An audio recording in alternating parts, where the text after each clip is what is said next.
Hi guys, so this is the weekly preview for Monday the 11th of January all the way through to I think it's the 15th of January, so for next week. Overall, last week was a very good week, very profitable week, so hoping for the same again this week. So today we're going to cover a number of pairs. So we're predominantly going to be looking at kind of AUD, some of Euro, and also NZD and GBPJPY. So here we've got some good kind of setups on the Japanese or the JPY kind of crosses. So let's kind of get straight into it. So we'll first go into AUDCAD. As usual, we always kind of start off on the daily, basically just to see where the market is going and what the general trend is. So obviously for this pair, it's clearly a very strong move to the upside. When you see the market staircasing like this, it shows that it's a very strong move to the upside. So I only kind of expect this move to continue. So with that being said, where are some of the potential areas that we could get an entry? Well, we have these flat highs here, okay, right? So basically the high, and we've also got the market just like zigzagging here. In addition to that, we've also got this order block here, right? So the market is all about trying to anticipate what you think the market is going to do next, or trading rather is all about anticipating what you think the market's going to do next. So currently, if you're a retail trader, right, so a typical average retail trader, where are some of the places that you'd put your stop? Okay, if you're short this market, so say for example you got short here because you're aiming for here, you'd put your stop here above these highs. If you've been long this market, so say for example you've been long here, you'd put your stop at the logical low. So you'd put your stop here, and also you'd put your stop here and here as well. Okay, so stops, as we've always kind of said, always normally act as liquidity for the market to move, whether it be to the downside or whether it be to the upside.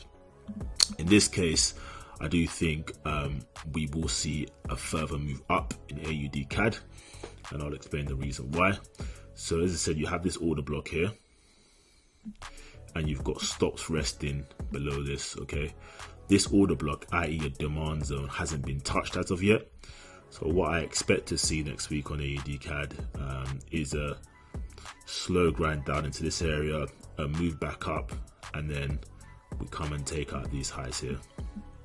So that's the actual plan for the trade, okay, in terms of what the position that we're waiting for. So we're waiting for a sweep of, significant lows. So here we're waiting for a strong reaction off the order block, which is here. So then once we then get into the trade, we're then looking at profit targets and risk management.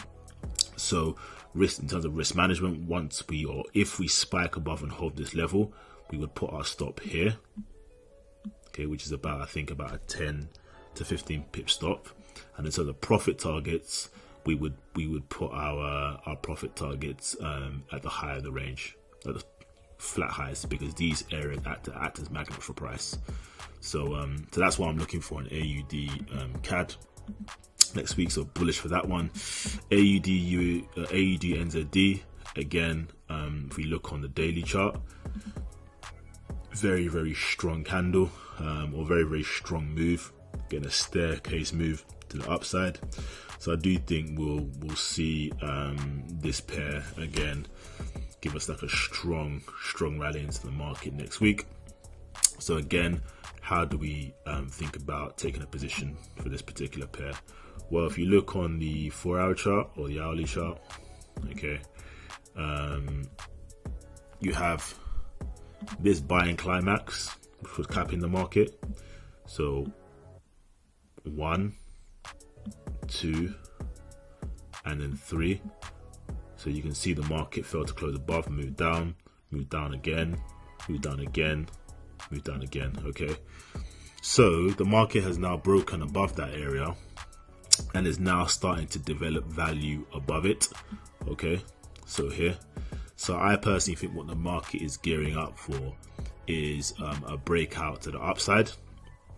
So with that being said, where are some of the potential areas that we could enter? Well, if you're a retail trader, well, we all are retail traders, but if you're just a dumb retail trader, you've seen this breakout here and you see it consolidating like this. A lot of retail traders, what they do is, because they don't like losing money, they'll put their stops here and here, okay, basically at these lows, yeah, because they hate losing money. So you know that's where almost kind of like the liquidity to the downside is. So what we're looking for is basically order blocks, so i.e. demand areas or demand zones that will you know, act as places for support to the upside. So if we go on to the 2-hour chart, okay, you can see this order block here, right? This big red down candle. So a demand zone is normally formed, or how you pick demand zones, it's always like the last red candle, full red candle before the big green candle up. Just like the same way you look at you know, supply zones, it's the last green candle before the big red move down. So in this particular case, if we marked obviously the top of the range, the top of the candle, which is obviously this yellow line here. So what I'm expecting next week is a move into this area, yellow area, and then we basically take out the weekly high on the higher time frames. So if you then look at daily, people who have been short this market, let's say from here, or market makers that are short this market, will naturally have their stops kind of resting here. So this is where we're going to be targeting in terms of longs. So let's see what we got in there. Okay, and then we'll move to EURJPY. EURJPY, this chart has honestly been a mess for the last you know, for the last 7 or 8 months, but I've managed to trade it somehow. But there's an interesting move that I see on this. Maybe we get it on a daily basis, or it's just maybe a string trade or a day trade. I'm not entirely sure yet, but we have a number of kind of significant areas. Okay, so you can see this area, this green line here was support for the market. Okay, so support once, support twice, support 3 times. That area then acted as resistance here.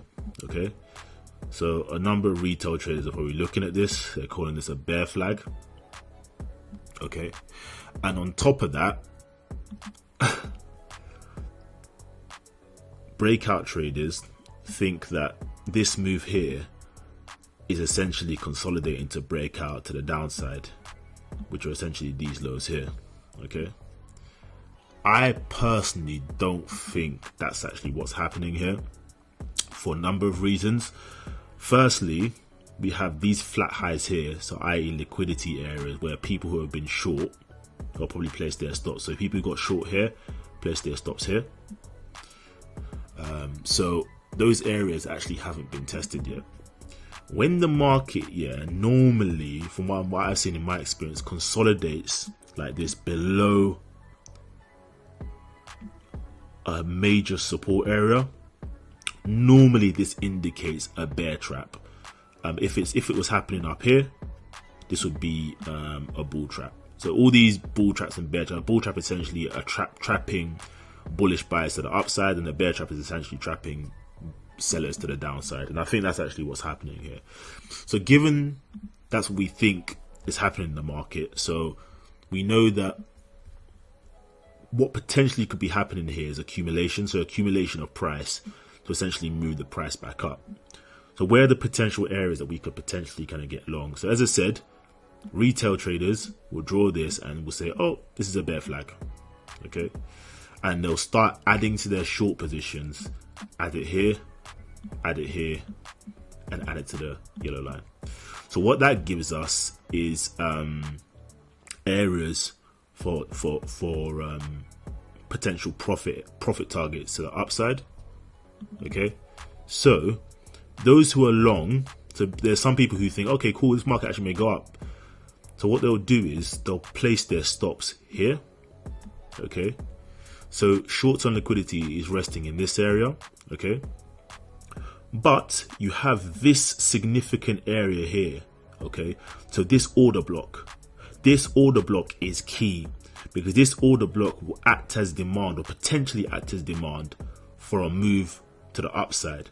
So with that being said, with all I've kind of explained in terms of bull traps, bear traps, price consolidation, order block, support and resistance, I think next week we'll get a move like this on EURJPY. This is probably one of my favorite pairs to look at for next week. I think we'll get a spike down in the London Open, a rally back up, and then we get something like that to take out these flat highs here. Okay, so that's essentially what I think will happen on EURJPY.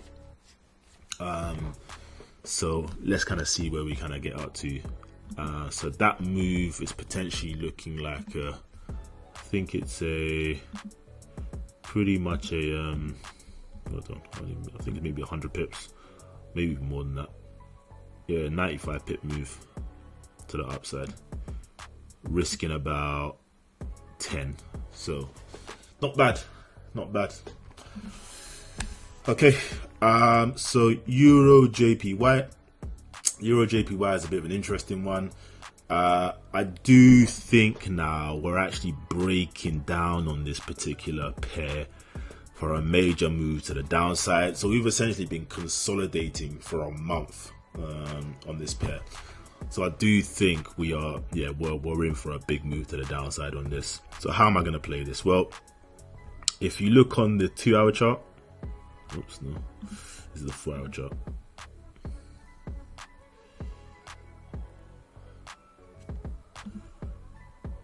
The hourly chart.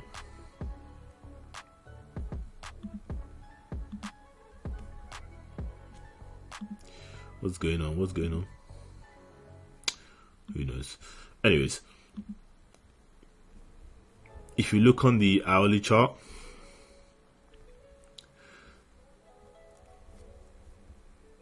liquidity, we have, okay, let's look at what's happening on the daily actually. So on the daily chart, we have this high here that hasn't actually been taken, okay? And then we also have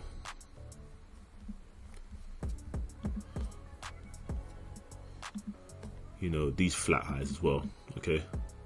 So I think we've touched it. Pretty much touched it, if I'm honest, but we haven't actually done anything with it. So I think what's happening here on EURJPY is I think we're gearing up for a move to the downside. So even though this is a move up, I think this move here is not really like a staircase move like this. That's a strong move. This move is more of like a grind. When it's like a grind like that, like it, for me, it traps a lot of people to the upside, and it encourages people to place their stops at like lows like this. So with that being said, I think on EURJPY, I do think we'll see a major move to the downside next week.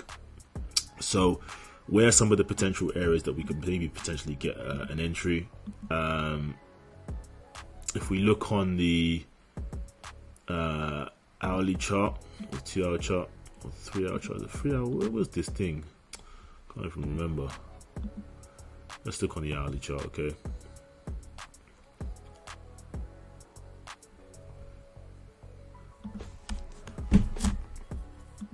For me, this is a significant low, okay? And why is it a significant low? So if you were to zoom out and look left, you can see this orange line is a significant, no, this purple line, sorry, was a significant area for price. So if we go on to, I think it's the 8-hour chart, and we mark out this high here, okay,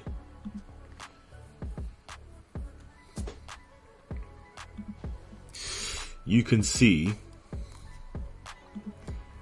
that this area here is clearly a significant area for price. So we tried to break out once, failed.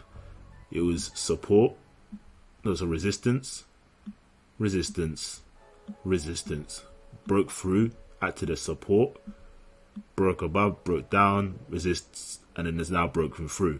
Breakout traders think this is a move to the upside, so they start placing their stops here, here, and here. So there's a lot of liquidity kind of resting in this area, okay? So with that being said, I do think we are gearing up for a move to the downside on this. So for me, initially, I'll be looking for a move on Sunday into this order block, okay, and then a move down, okay. Then if we can hold above or below this level like this area acts as resistance, then I think we then close down into the range to take out these lows here, these flat lows, okay. So this is a significant order block. So this is what we call a supply zone. So supplying the market with liquidity for price to move to the downside. Okay. So yeah, you can see what's happening here. This was an order block to the upside. It was also a buying climax, acted as support once. Okay, arguably it's acted as support twice. So this area of liquidity or area for fuel for price is almost kind of dried up. So if we can hold above that, below it like that, I'll see where we get a reaction on this, because obviously this is a significant level. If we close above like that, then I think we'll rally back up. But if we can hold above it, then I think we'll kind of move down. So but this is the play that I'm looking for next week on this pair. So yeah, let's kind of see what happens. GBP JPY, again, similar types of moves. There are these flat lows. Okay, so flat lows, as I said, always act as a magnet or target for price. You've got you know, this supply. So if you look on the daily chart, if you zoom out, we've swept out the highs via this candle here, and we're now starting to kind of break down. Our price is starting to break down. So with that being said, I do think we're gonna see a major move to the downside for GBP JPY. So there are these short-term stops, so these candles here, weak candles. There's this resistance area, okay, as you can see, the market was support, support, support. I do think on Monday we'll get a spike up and then we rally down. If we can break below this level, then I do think we'll then see a move to take out these flat stops. So again, that's a how many pip move is that? Nearly 200 pip move. Okay, so it's looking like a weak GBP next week, but let's see what happens. But that's quite a monster move actually. 25R, bloody hell. So yeah, let's kind of see what happens on there. But I'm really interested in these flat lows here. Really interested. And there's also a lot of this white space to take up as well. So if you just look to the left, there are kind of significant areas for price that we've marked. So yeah, I'm going to be very interested in this pair. AUDNZD EURJPY, same kind of concept again. it's looking like you know, there'll be maybe like a significant move to the downside. As you can see, we're starting to develop value below a significant area for price. There's obviously this resistance or this selling climax here, which is obviously acting as support. Once, twice, 3 times, we've now broken through. We're now starting to develop value. When you start developing value below a previous kind of significant area for price, always look at opportunities to the downside. Okay, so because we've developed that value, we also have these short-term highs here. So this top of this red candle, I'm expecting a spike up into this area, a move down, consolidation, and then a further move down. Okay, so again, I'm expecting EURJPY to sell off next week.